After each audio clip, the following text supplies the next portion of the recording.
John Glover Roberts Jr., born on January 27, 1955, in Buffalo, New York, is a prominent figure in American law as the 17th Chief Justice of the United States Supreme Court.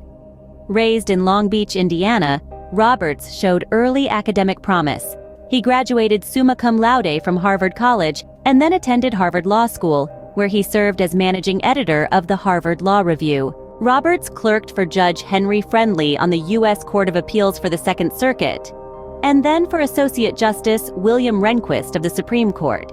He later entered private practice, specializing in appellate litigation. In 2003, President George W. Bush nominated Roberts to the U.S. Court of Appeals for the District of Columbia Circuit. Roberts was quickly confirmed, and his tenure on the D.C. Circuit Court was brief but impactful, showcasing his conservative judicial philosophy. Just 2 years later, President Bush nominated Roberts to succeed Chief Justice William Rehnquist, who had passed away.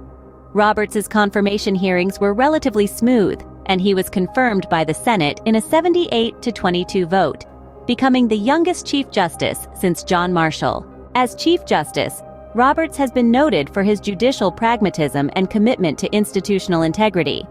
He has often been seen as a swing vote on the court, balancing conservative and liberal factions. Notable decisions during his tenure include upholding the Affordable Care Act in National Federation of Independent Business versus Sebelius, and supporting same-sex marriage in Obergefell versus Hodges. Roberts has also focused on the administrative and managerial aspects of his role, striving to maintain the court's independence and credibility.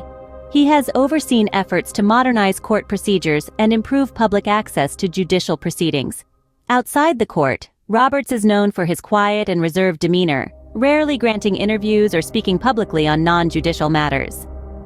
His legacy as Chief Justice will likely be defined by his efforts to navigate the court through politically charged issues while preserving its institutional legitimacy.